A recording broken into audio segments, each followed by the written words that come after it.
Hello guys, welcome back to Science Vision Institute. In my previous lecture, I have discussed Maxwell-Boltzmann velocity distribution function. Today, I will discuss problems on Maxwell velocity distribution function. And before starting problems, let's revise the theory. A quick look, okay?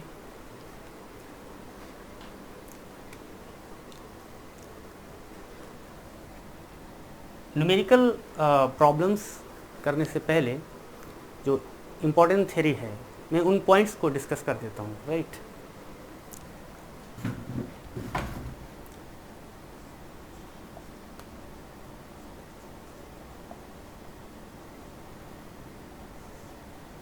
की points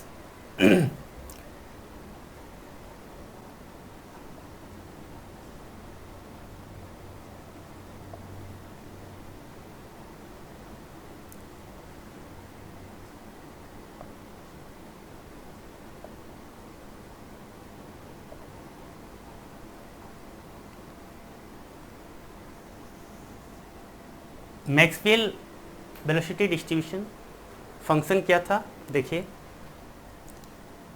N V X into D V X equals to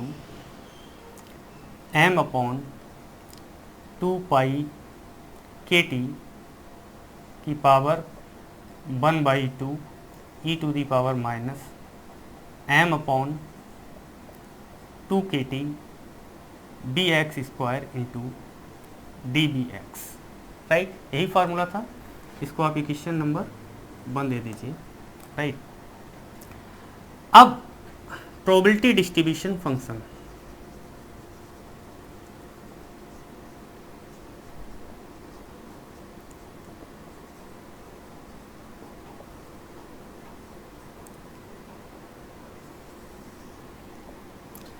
probability distribution function कैसे लिखेंगे?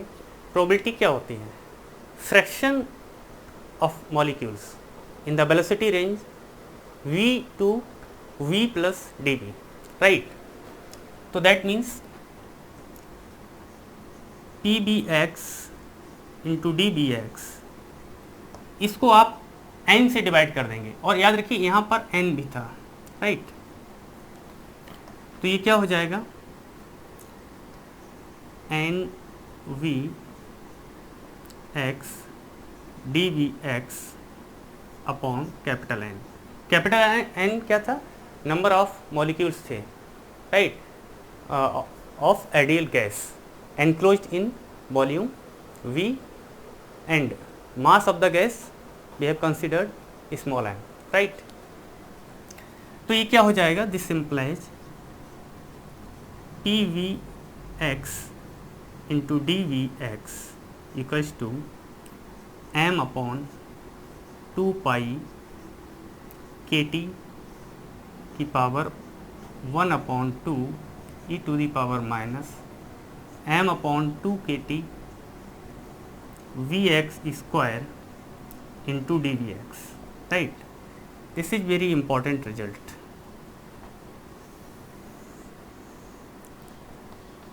All calculations will be done by using this result. This is equation number 2. And also we can write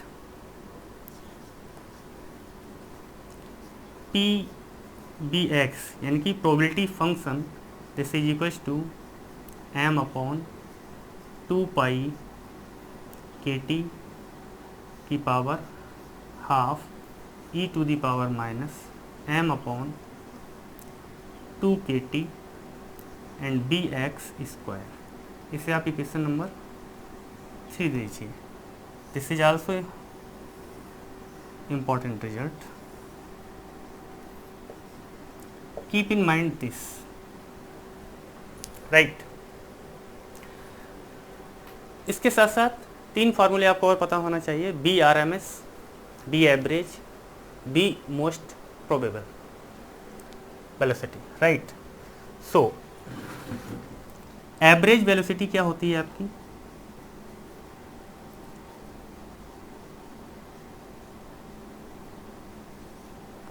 इसे v average से लिखेंगे इस तरह से, और इसको आप इस तरह से भी लिख सकते हैं, राइट। तो ये क्या होता है, integral minus infinite to plus infinite V X into P B X into D V x.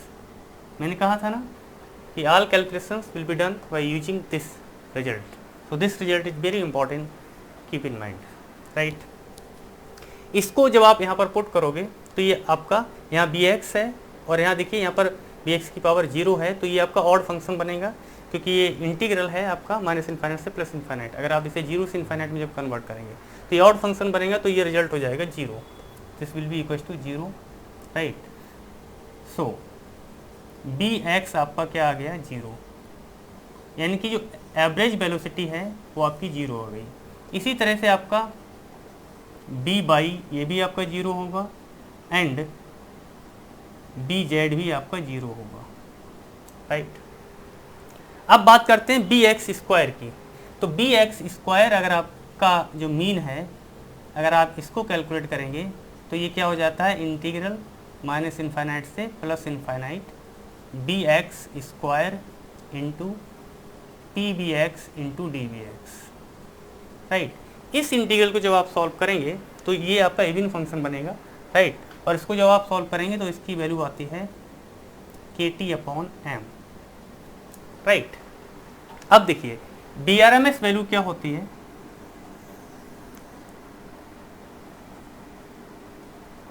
Root mean square velocity, right. V R M S ये क्या होता है, root of mean of the square velocity, right. तो ये आपका क्या हो जाएगा, root K T upon M, ये आपकी वी आर एम एस की वैल्यू हो जाएगी, राइट। इसके बाद में हम बात करते हैं most probable velocity, right. Most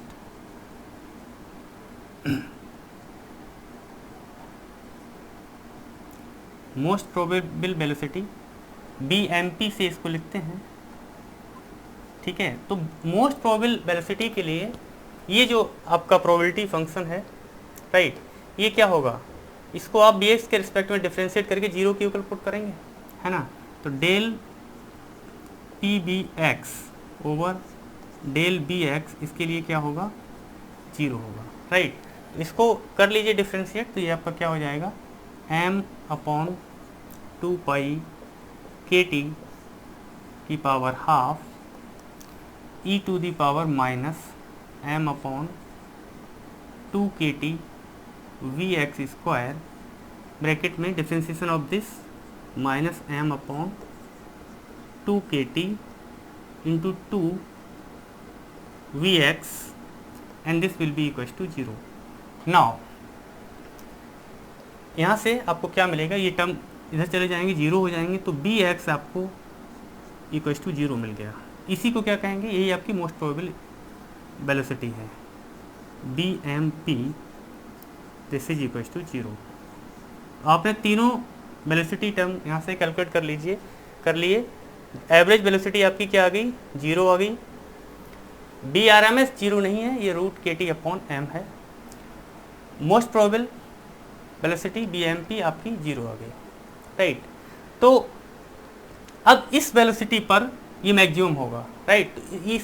तो मैक्सिमम वैल्यू क्या होगी प्रोबेबिलिटी फंक्शन की, उसको भी हम लोग कैलकुलेट कर लेते हैं, है ना। तो पी बी एक्स मैक्स ये क्या बनेगा, इस यहाँ पर हम b x equal to 0 put कर देंगे, राइट। तो आपको मिल जाएगा p B x max, this will be equal to e की पावर 0 हो जाएगा, जो 1 होगा, तो सिंपली बचेगा आपका m अपॉन 2 पाई के टी की power half. This is very important result, right. जब हम पीक एनालिसिस करेंगे तब जब ग्राफ प्लॉट करेंगे तब इसकी हमको ज़रूरत रहेगी, राइट। तो आप इनका नाम दे दीजिए अगर चाहें तो। This is equation number 4, this is 5 and this is 6 and this will B equation number 7, right. अब देखिए यहाँ से आप क्या कर सकते हैं, इसका एनालिसिस कीजिए। इसका एनालिसिस अगर हम करें तो देखिए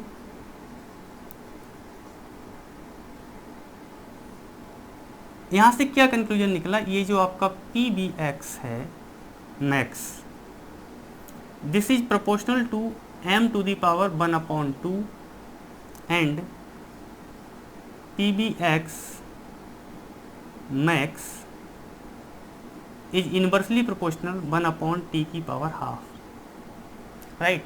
यही हुआ ना। तो इसका मीनिंग क्या हुआ, this implies if T increases, अगर आप टेम्परेचर की लिमिट को बढ़ा दें, राइट, तो क्या होगा, आपका PBX मैक्स ये क्या करेगा, डिक्रीज करेगा, क्योंकि ये क्या है, इनवर्सली प्रोपोर्शनल है, राइट। इसी तरह से इफ T डिक्रीज, अगर आप T को डिक्रीज करेंगे तो PBX मैक्स ये आपका क्या करेगा, इंक्रीज करेगा, राइट। सिमिलरली इफ m अगर आपका इंक्रीज करता है तो PBX मैक्स ये क्या करेगा, इंक्रीज करेगा, क्योंकि ये क्या है, डायरेक्टली प्रोपोर्शनल है। एंड इफ m डिक्रीजेज, अगर आपका m डिक्रीज कर रहा है तो PBX मैक्स ये क्या करेगा आपका, ये आपका डिक्रीज करेगा। Clear, right. अब आप प्लॉट एनालिसिस अगर हम करें इसका, ठीक है, तो ग्राफिकल रिप्रेजेंटेशन इसके लिए मैं यहाँ पर जगह बना लेता हूँ। देखिए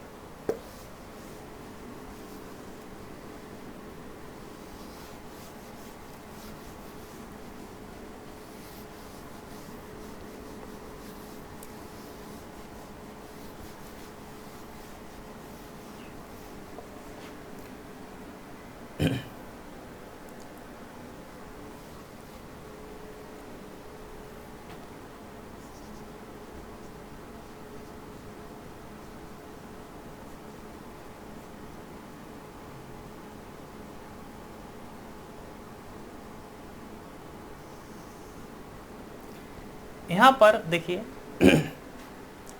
जो आपका प्रोबेबिलिटी फंक्शन है, राइट, इसको मैं इसको इरेज करके सारे रिजल्ट्स यहाँ पर लिख देता हूँ।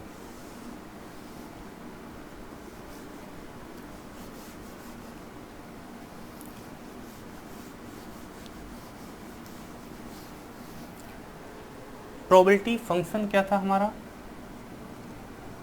PBX ये था m/2π/kt की power half e to the power -m/2kt Vx square, यही था ना। और आपने Bx एवरेज जो कैलकुलेट किया ये आपका 0 आया, और ये equals to By equals to Bz है आपका।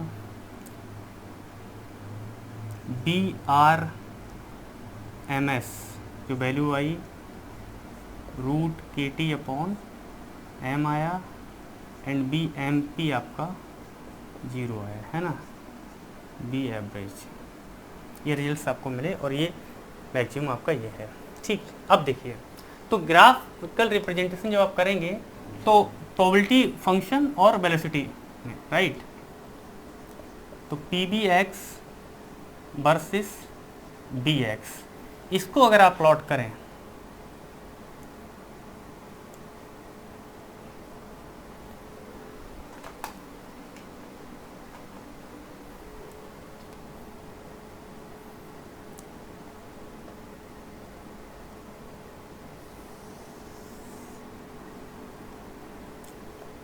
ठीक है, this is 0 plus V X minus V X, right. इधर आप क्या लेंगे, पी बी एक्स, राइट। अब देखिए समझने वाली बात क्या है कि इस ग्राफ की जो नेचर है वो क्या होगी, तो ये इक्वेशन आपकी डिसाइड करेगी, ठीक है। इसका अगर मैं एनालिसिस करूं इस इक्वेशन का, ठीक है,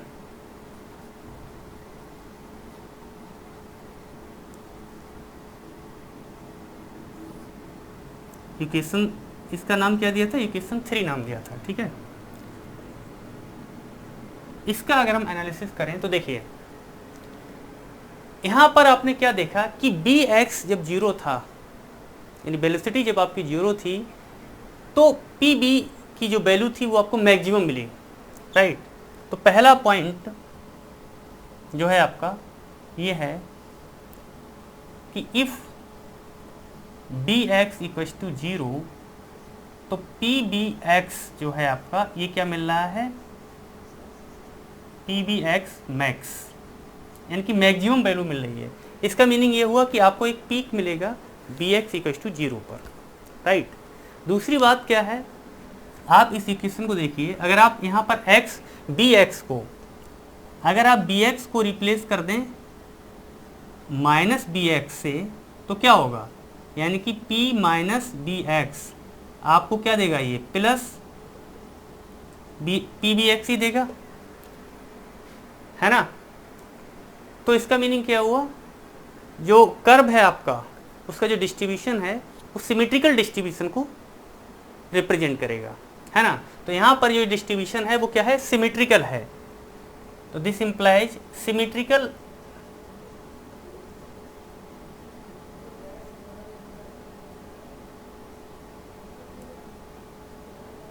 डिस्ट्रीब्यूशन ऑफ कर्व, जो पार्टिकल्स का जो डिस्ट्रीब्यूशन है, राइट।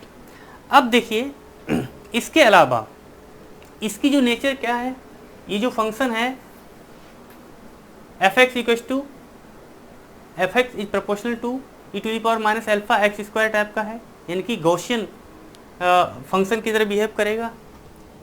थर्ड है नेचर ऑफ कर्व,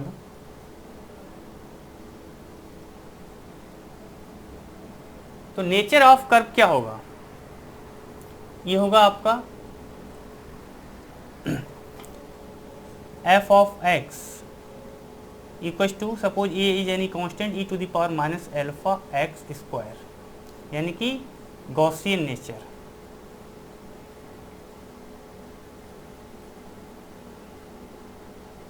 बताइए ये क्लियर हुआ, गॉसियन नेचर इसका होगा। तो यहां से अब आपको आइडिया लग गया कि ये कर्व किस तरह का बनेगा, राइट। तो for any constant value of the T, है ना, टी की एक फिक्स्ड वैल्यू के लिए हम एक प्लॉट ड्रॉ करते हैं, राइट।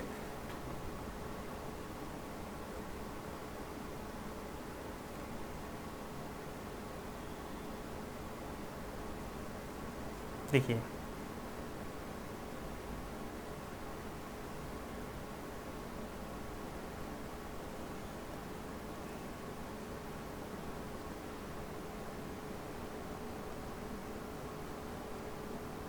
ये जो प्लॉट है इसकी नेचर ये होगी, t equals to any constant value, ठीक। और ये यहाँ पर मैक्सिमम वैल्यू मिल रही है 0 इसको, और जहाँ पर वैल्यू मैक्सिमम मिलती है, पीक यहाँ पर, है ना, ये प्रोबेबिलिटी मैक्सिमम प्रोबेबिलिटी को यहाँ पर शो करता है, राइट। तो इसका मीनिंग क्या है, इसी को हम मोस्ट प्रोबेबल कहेंगे। मोस्ट प्रोबेबल वेलोसिटी क्या होती है, जो मैक्सिमम नंबर ऑफ पार्टिकल्स के द्वारा जो है शो की जाए, भाई आपकी मैक्सिमम होती है, मोस्ट प्रोबेबल होती है, राइट। तो ये तो बात रही कि कर्व की नेचर क्या होगी। दूसरी बात ये है कि ये किसी एक फिक्स टेम्परेचर के लिए मैंने यहाँ पर प्लॉट बनाया, राइट।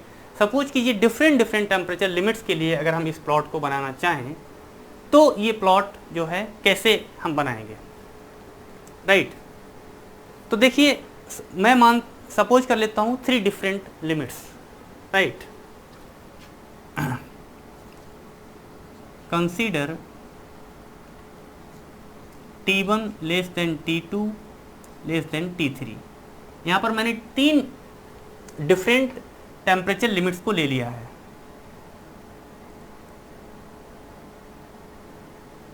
राइट। अब तो इसको आप मान लीजिए T1, suppose this is the T1।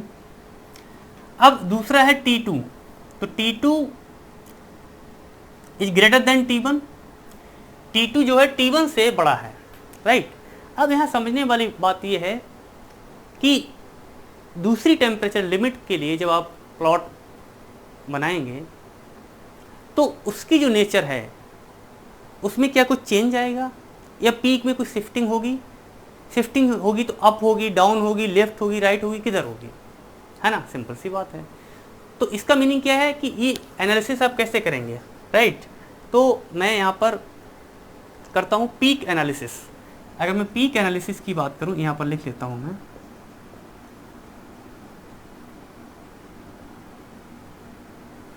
तो देखिए पीक एनालिसिस के लिए 2 चीज़ें आपको समझनी है। यहाँ से देखिए जो आपका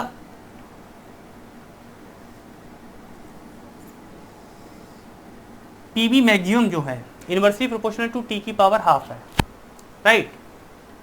दूसरी बात यह है, यानी कि इसके लिए आपको पीबी एक्स मैक्स ये आपका इनवर्सली प्रोपोर्शनल टू 1 टी की पावर हाफ है, राइट। ये कर्व जो है पीबी एक्स और बी एक्स में है ना। और दूसरा आपने देखा कि जो मैक्सिमम जो पीक मिलती है, राइट, ये मोस्ट प्रोबेबल वेलोसिटी पर मिलती है ना। तो बी एम पी आपका क्या है, बी एम पी क्या है आपका 0 है, यानी कि ये जो टर्म है ये किसी पैरामीटर पे डिपेंड नहीं कर रहा है, यानी कि टेम्परेचर पे डिपेंड ही नहीं कर रहा है। तो इससे कंक्लूजन क्या निकला कि अगर आप यहाँ पर देखिए जब t को बढ़ाएंगे, T2 is greater than T1, right, तो जब आप t को बढ़ाएंगे तो ये कर्व क्या करेगा, नीचे की तरफ शिफ्ट करेगा। कर्व जो है आपका ये वाला, ये नीचे की तरफ शिफ्ट करेगा। और दूसरी बात, क्या ये इसकी ये जो पीक है जो आपको अभी बी एक्स इक्वल टू 0 पर मिल रही है, क्या इसमें कोई शिफ्टिंग लेफ्ट राइट होगी? नहीं होगी। क्यों नहीं होगी? क्योंकि ये देखिए आपका V M P equal to 0 है, यानी कि यहाँ पर ये किसी पैरामीटर पे एम पे या टी पे डिपेंड ही नहीं कर रहा है। ये बी यानी पीक आपको जो है बी एक्स इक्वल टू 0 पर ही मिलेगी, पीक लेफ्ट राइट नहीं होगी, but pick up and down होगी ड्यू टू दिस, क्योंकि ये इसके इनवर्सली प्रोपोर्शनल है। दूसरी बात, और क्या चेंजेज आएंगे, अगर ये पीक नीचे की तरफ शिफ्ट होगी, राइट, तो ये पीक स्प्रेड आउट भी होगी। स्प्रेड आउट क्यों होगी? ठीक है ना, इसलिए होगी, स्प्रेड आउट होगी। और दूसरी बात यह है कि area under the curve for the T1 and T2 will be same. क्यों होगा ऐसा? ऐसा इसलिए होगा क्योंकि जो नंबर ऑफ मॉलिक्यूल्स हैं वो क्या है, फिक्स्ड, वो n है।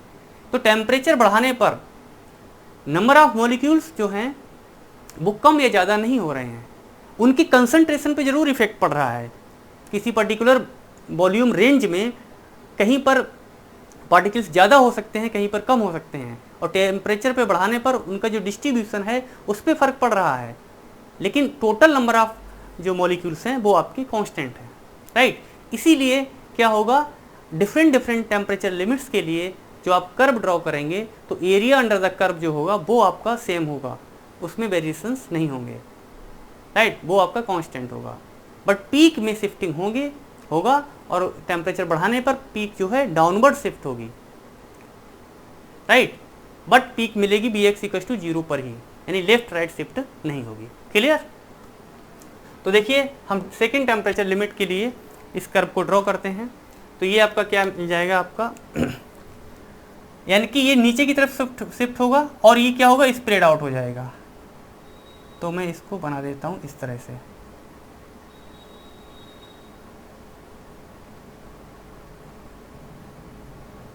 इस तरह से, राइट।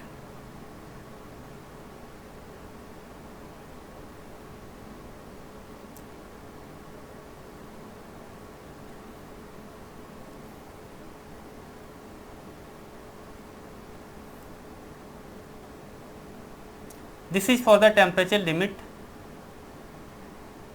T2, right. अब अगला बनाते हैं T3, तो T3 is greater than T2 है, तो पीक क्या करेगी और नीचे की तरफ शिफ्ट कर जाएगी और स्प्रेड आउट हो जाएगी, क्योंकि area under the curve constant रहना है, राइट। तो ये क्या हो जाएगा इस तरह से,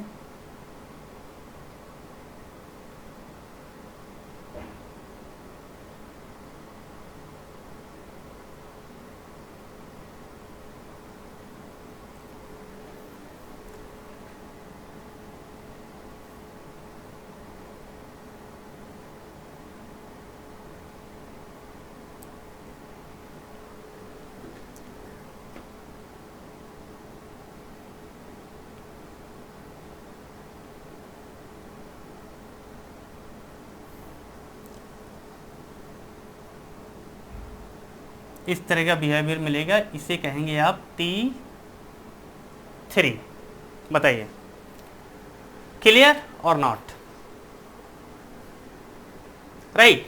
तो आपने क्या किया, यहां पर 3 डिफरेंट टेम्परेचर लिमिट्स के लिए आपने कर्व ड्रॉ किया, राइट। और याद रखना यहां पर मास जो है आपका वो क्या है, वो आप कांस्टेंट कंसीडर कर चुके हैं, कांस्टेंट मास के लिए, ठीक है। यही पीक एनालिसिस अगर मैं डिफरेंट मासेस के लिए करूं, एक टेम्परेचर लिमिट को फिक्स कर दूं और मासेस में अगर मैं वेरिएशन कर दूं तो कर्व कैसा होगा, ठीक है। तो इसके लिए भी हम यहां पर प्लॉट कर लेते हैं, राइट। इसको मैं यहां पर बना देता हूं।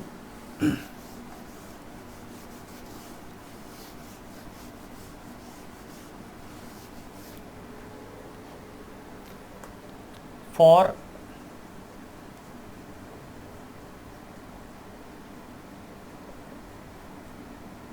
Different masses, right. तो यहां में आप मान लीजिए m1 is less than m2 is less than m3, ठीक है। एंड T टेम्परेचर की एक फिक्स कांस्टेंट वैल्यू आप कंसीडर कर लीजिए, राइट। अब देखिए इसके लिए अगर मैं कर्व ड्रॉ करूं,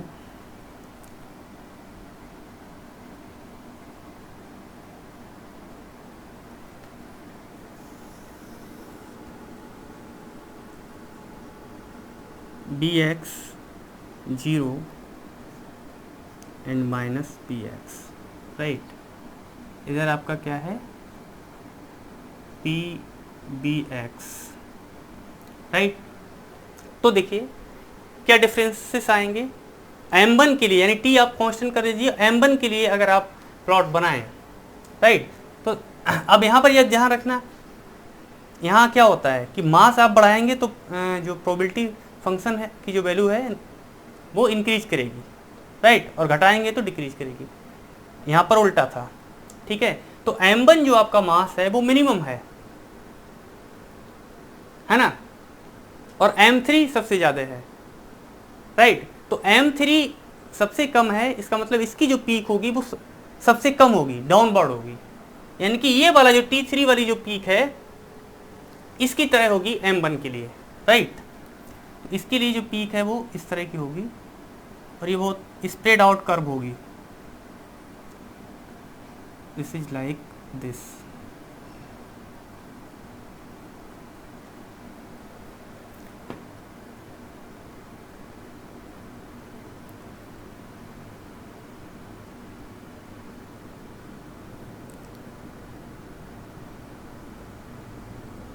बताइए ये कर्व किसके लिए होगी, m1 के लिए होगी, राइट।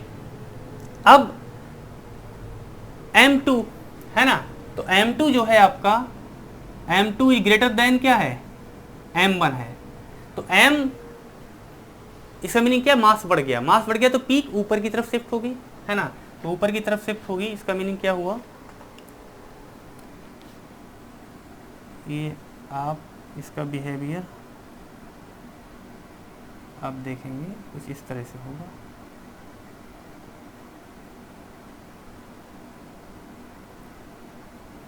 ठीक है ना।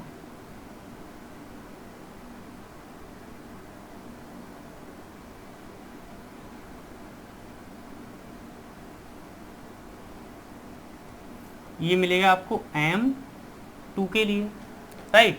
अब M3 की अगर बात करें तो M3 is greater than M2 है, इससे भी बड़ा है, तो पीक ऊपर की तरफ और शिफ्ट हो जाएगी, बट ये थोड़ी सी श्रिंक हो जाएगी क्योंकि एरिया अंडर द कर्व वो सेम रहना है, राइट।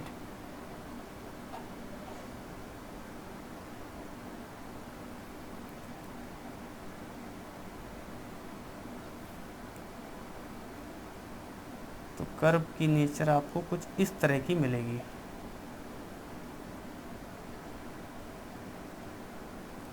है ना। ये आपको मिल जाएगा M3 के लिए, ठीक है।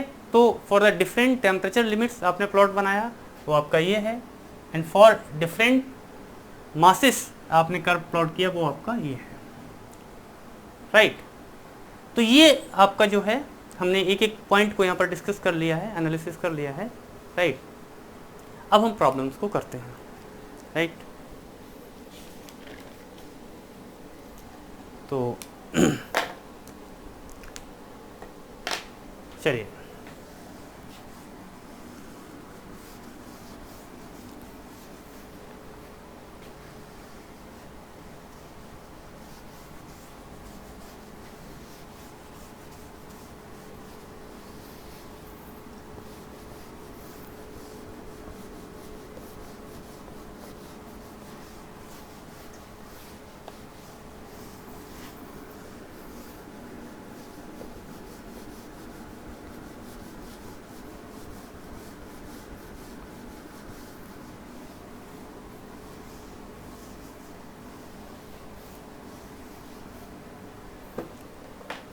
हेडिंग डालिए प्रॉब्लम्स।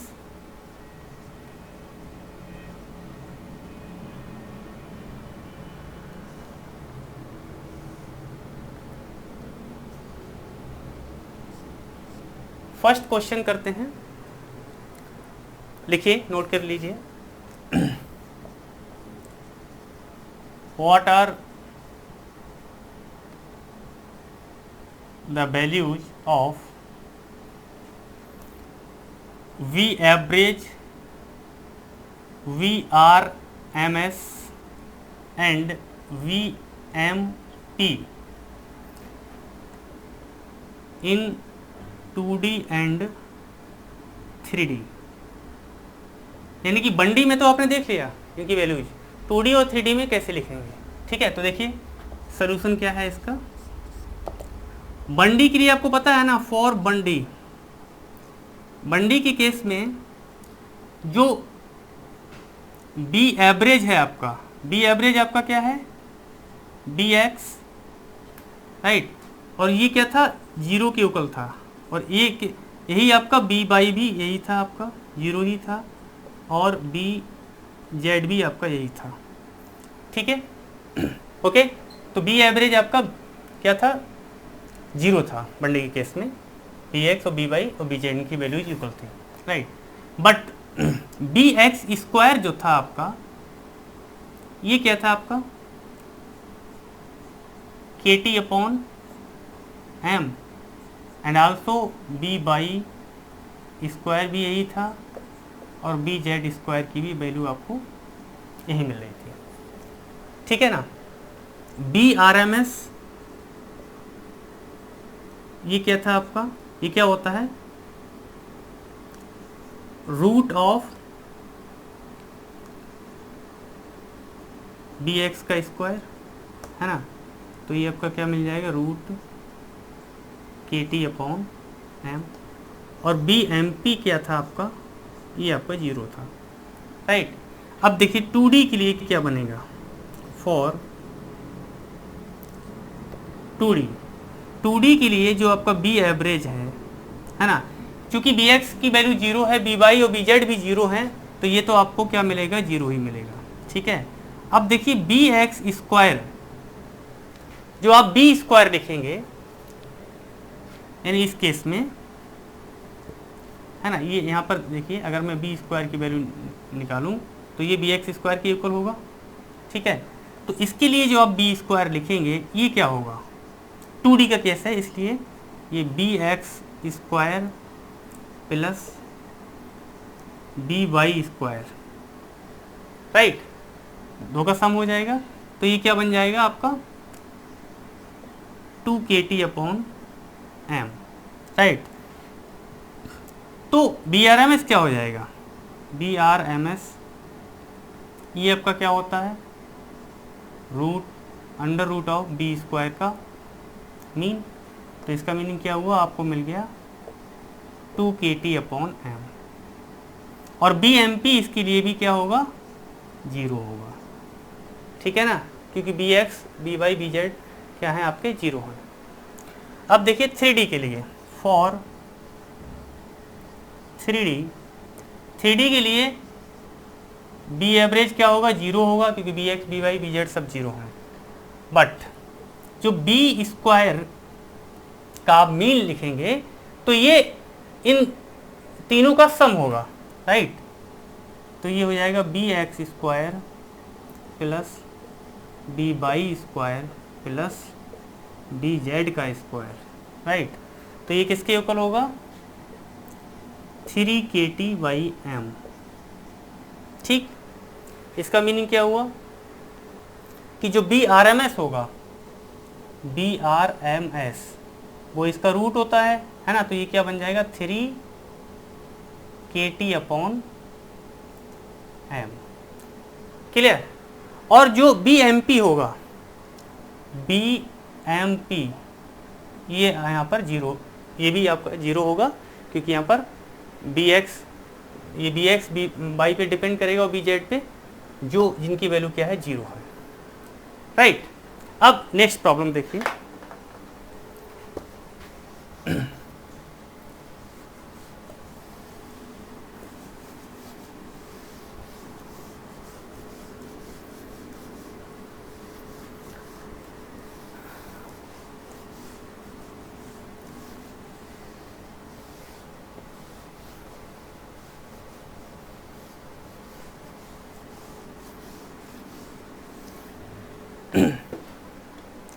नेक्स्ट प्रॉब्लम करने से पहले कुछ पॉइंट्स हैं जिनको आप नोट कर लीजिए, राइट। तो नोट करके लिख लीजिए, इनका हम यूज करेंगे इस प्रॉब्लम में। नंबर 1, सपोज कीजिए F और G ये दो कोई क्वांटिटी हैं, अगर मैं इनका बार लिखूं तो आप इसे लिख सकते हैं F बार प्लस माइनस G बार, ठीक है। और यहाँ पर जैसे F है, F के ऊपर बार का मीनिंग है सिंपली इसका मीन,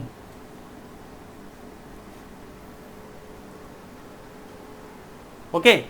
इसी तरह से मल्टीप्लिकेशन के लिए F डॉट G, इसके ऊपर अगर आप बार लगा दें तो ये आपका हो जाएगा F बार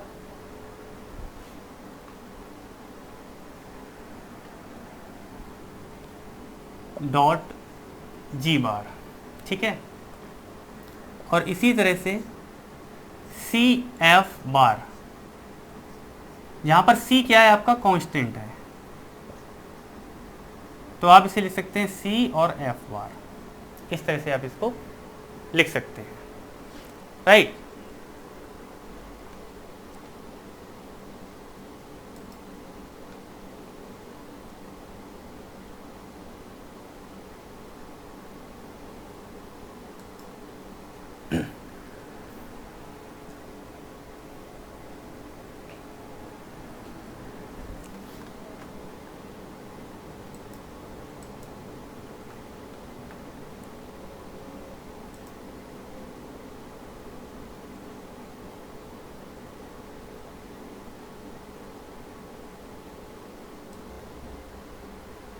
एंड नाउ इसको मैं इरेज कर देता हूं।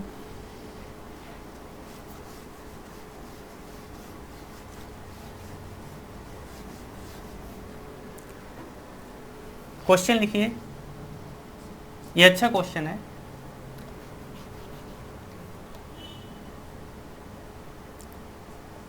Find the values of number 1 V X plus V Y का स्क्वायर और इसका मीन, इसकी वैल्यू क्या होगी। सेकंड है आपका V X plus V V Y का स्क्वायर, इसका मीन क्या होगा। एंड थर्ड है A V X plus V Y का स्क्वायर, इसकी वैल्यू क्या होगी, ये आपको फाइंड करना है, राइट। तो चलिए कैसे करेंगे इसको, देखिए। First V X plus V Y इसका होल स्क्वायर, आप इसे कैसे लिख सकते हैं, इसका होल स्क्वायर ओपन कर दीजिए, तो ये क्या बन गया, V X square plus V Y square plus 2 we x and we Y, ऐसे लिख सकते हैं। अब यहाँ पर रूल नंबर 1 जो भी आपने नोट किया था उसको लगाइए। तो अब इसका मीनिंग क्या है, आप इसे लिख सकते हैं बी एक्स का स्क्वायर का मीन प्लस बी वाई के स्क्वायर का मीन प्लस 2, ये कांस्टेंट बाहर, और आप इसे लिख सकते हैं बी एक्स और बी वाई, ऐसे लिख सकते हैं ना।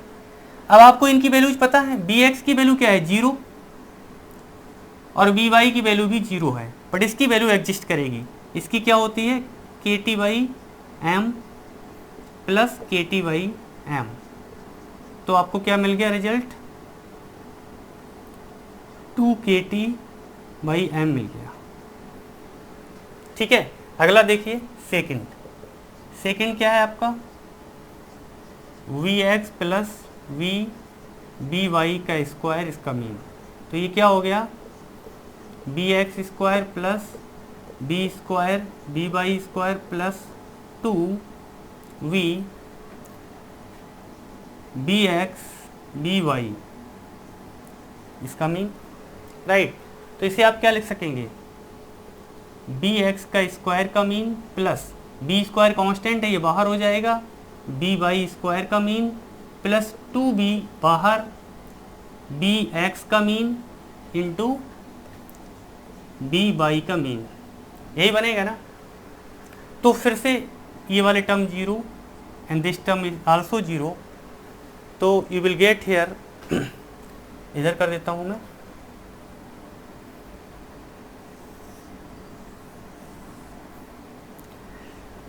ये मिलेगा आपको equals to K T by M plus B square K T by M, तो this implies 1 plus B square K T by M, ये रिजल्ट आ गया आपका किसका, इसका, ठीक है। थर्ड केस आपका क्या है, A V X plus V V Y का स्क्वायर है ना। तो आप क्या करेंगे, इसको ओपन कर लीजिए, तो ये हो गया आपका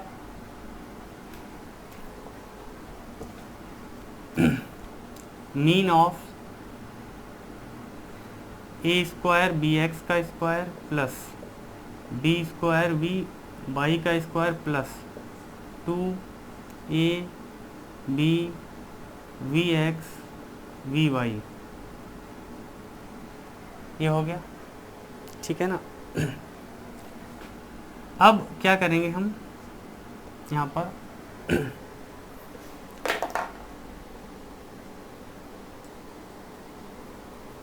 ओके। तो इसको हम कैसे लिख सकते हैं, देखिए ए स्क्वायर कांस्टेंट है, ये आपका बाहर आ जाएगा है ना, a square plus B square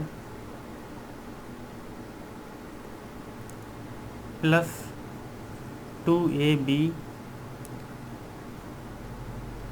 b x and we y, तो ये टर्म तो 0 हो जाएंगे। यहाँ से क्या मिलेगा आपको, A square K T upon M plus B square K T upon M, तो आप इसे लिख पाएंगे A square plus B square K T upon M,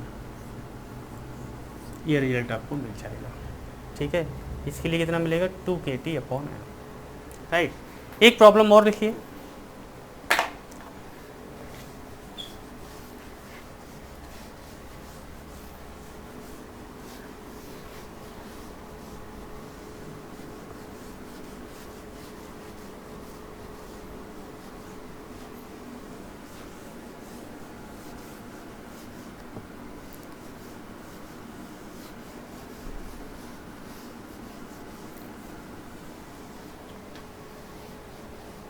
बाकी ये जो प्लॉट एनालिसिस किया था ये अपने आप में ही एक प्रॉब्लम है। राइट, प्लॉट एनालिसिस पे बेस्ड प्रॉब्लम बन जाएगी तो वो आप एनालाइज करके फाइंड कर ही सकते हैं। ठीक है, तो एक क्वेश्चन है आपका, ये नोट कीजिए।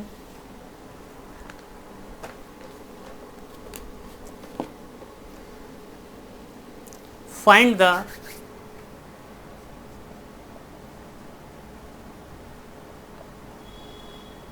Value of bx for which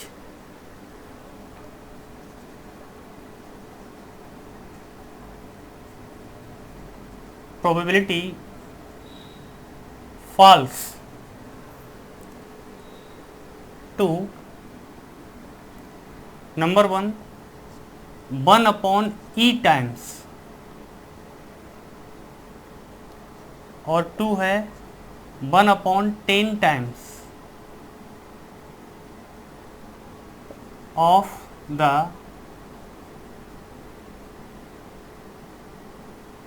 maximum value. Right, तो क्वेश्चन क्या है, find the value of Vx for which probability false.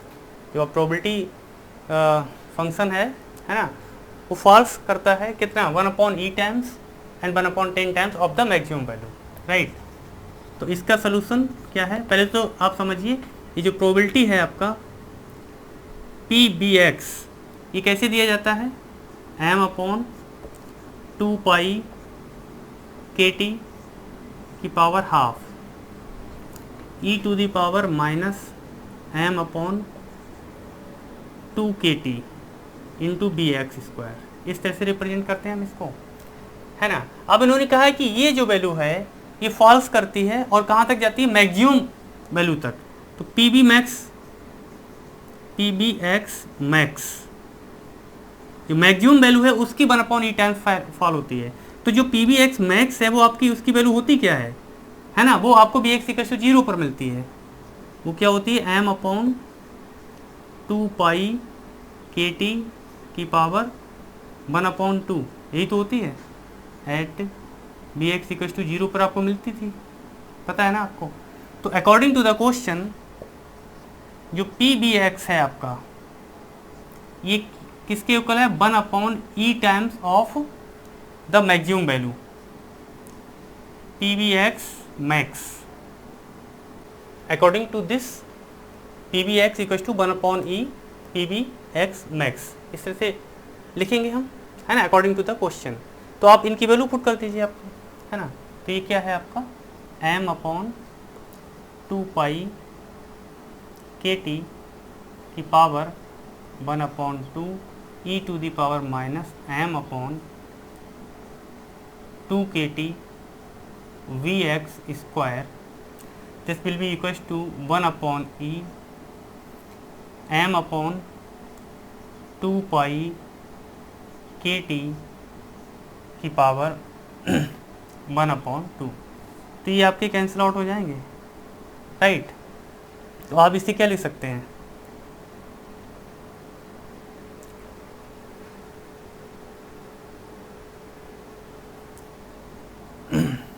इसे हम ऐसे लिख सकते हैं ना, e को इसको इधर पहुंचा दें, इसको इधर, e⁻m/2KT Vx² equals to E, ऐसे लिख सकते हैं। राइट, अब देखिए taking log on both sides. Right, तो ये क्या हो जाएगा आपका m/2KT Vx² और ये क्या हो जाएगा log E। तो ये क्या बन जाएगा आपका, इसकी वैल्यू 1 होती है, राइट। तो दिस इम्प्लाइज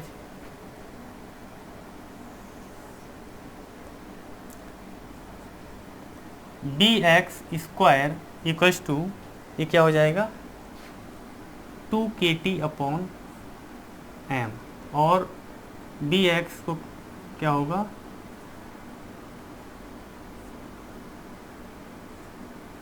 यानी कि V X equals to root K T upon M, वो वैल्यू होगी जिस पर जो प्रोबेबिलिटी है आपकी वो मैक्सिमम वैल्यू की 1 अपॉन ई टाइम्स फॉल करेगी, राइट। नाउ नेक्स्ट पार्ट, इसमें क्या है आपका कि पी बी एक्स जो प्रोबेबिलिटी है ये 1 अपॉन 10 टाइम्स फॉल करती है of P B x max का, राइट। तो वैल्यू पुट कर दीजिए यहाँ पर m अपॉन 2 पाई के टी की power half E to the power minus m upon 2 के T V X square equals to 1 upon 10 m upon 2 pi के टी की पावर हाफ, राइट। तो इससे ये कैंसिल आउट हो जाएगा और आप इसे क्या लिख सकते हैं e टू दी पावर, इसको मैं इधर पहुंचा देता हूँ, राइट। तो पॉजिटिव में ले रहे हैं 2 के T we x square equals to 10, taking log on both sides, तो ये बन जाएगा m अपॉन 2 के टी